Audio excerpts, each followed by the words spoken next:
What if I told you you don't need a college degree or a huge investment or even years of experience to start a business that can potentially make you a really good living? I'm not talking about drop shipping or Gary Vee or reselling or crypto. I'm talking about something that people have been doing for literally thousands of years and it gets overlooked all the time: the trades. I think we're entering a time where owning a small service business is probably one of the best opportunities for somebody who is willing to work hard, sweat, and get a little dirty. I'm a business owner in the window cleaning industry, and I just wanted to explain why I think the trades are coming back and why starting your own business might be worth considering. Especially if you're about to go to college, you just graduated high school, you're trying to think, oh my gosh, what do I do? I think you should pay attention and continue watching this video. For a long time, I felt like everyone was being pushed towards the same path. Go to college, get a degree, get a corporate job, work your way up the ladder. And look, there's nothing wrong with that at all. But here's the thing, people still need their homes cleaned and serviced. They still need their windows washed. They need their roofs repaired. They need plumbers, electricians, HVAC technicians, landscapers, painters, pressure washers, mechanics, you name it, they need it. These aren't jobs that are going to go away because of technology or AI. In fact, I think that technology is actually making some of these businesses way, way, way more easier to operate. You can advertise on Google, you can communicate with customers through your phone, you could take payments online, you could build websites in a weekend. You could use social media and TikTok to show people your work.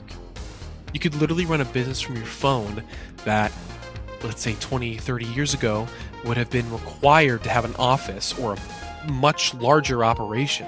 All right, let me use window cleaning as an example because that's what has been recorded.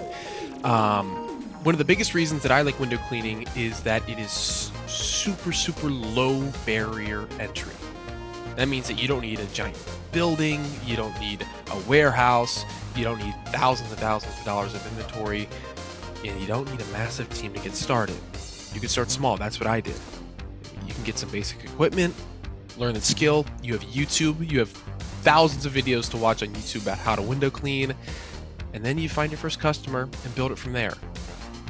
And here's the one thing that I really like about it is that, well, you don't really need a college degree. The customers don't care where you went to college. They're not going to ask you your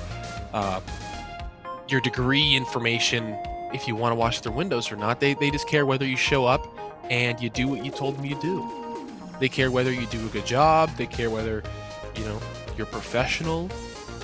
And they care about whether you solve their problem, aka cleaning their windows. That's a completely different game than trying to impress somebody with a resume or a cover letter.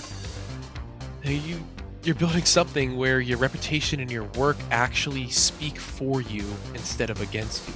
And here's where I think people get it wrong.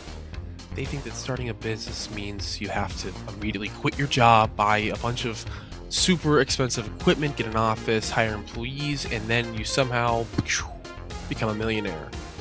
You don't. You start small. You could start on weekends. You could start after work. That's what I did. I had 2 jobs. I would go from 9 to 5, and then I would go door knocking after that.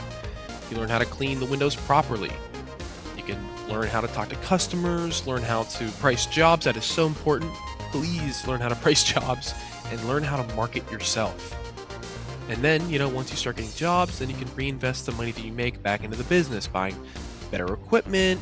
You can start advertising. You can even hire somebody. I work alongside a co-owner of my company as well. And then you can start moving into commercial work, like this building you're watching right now. That was one of our first clients, and we've had them for 4 years now. And then, you keep building and building and building, and it gets bigger and bigger and bigger. And then when it starts to become a lot, then you can kind of look back and say, do I really want to work this 9 to 5, or do I want to continue to grow and continue to build this company? That's the part that I love about owning a service business, is that you can see the progression. Every single month, you can see the progression. If you're really trying, it's going to keep on going up. You go from doing everything yourself to eventually having systems, employees, recurring customers, and a business that can operate without you doing a single job. Now, I don't want to make this sound easy because it isn't. Starting a business is really hard. There are days where customers cancel, you don't have enough work. You have to deal with the insurance, the taxes, the equipment, the scheduling, the sales, the marketing, and dun dun dun, the customers. And when you first start, you're probably gonna have to wear all these hats. Answer the phone, get the estimates, clean the windows, send the invoices, take out the trash, run to Home Depot during a job because you forgot to buy something for that job. I mean, the list goes on, but that's part of the opportunity. And most people, they don't want to do that. That's exactly why there's room for people who are willing to do that. You don't have to be the smartest person in the room.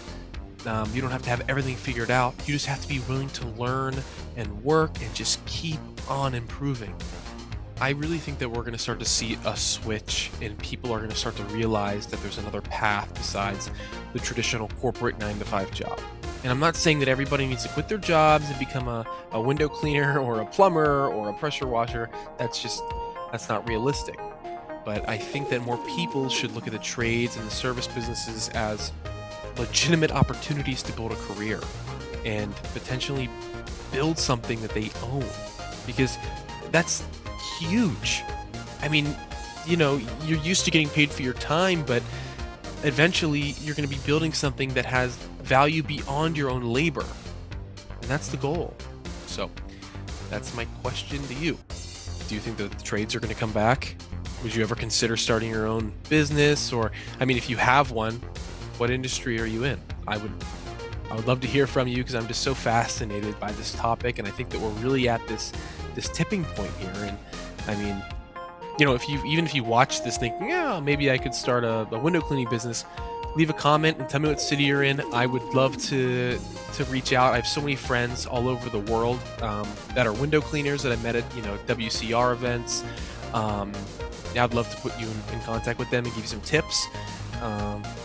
I might even make another video breaking down exactly what I'd buy, how much I would spend, or how I'd go about getting my first customer. So if you'd like to see that, please continue to watch these videos, leave a like, subscribe, and yeah, I think we should figure this out together. And yeah, sometimes you just need to start. So thank you for watching, and I'll see you in the next one.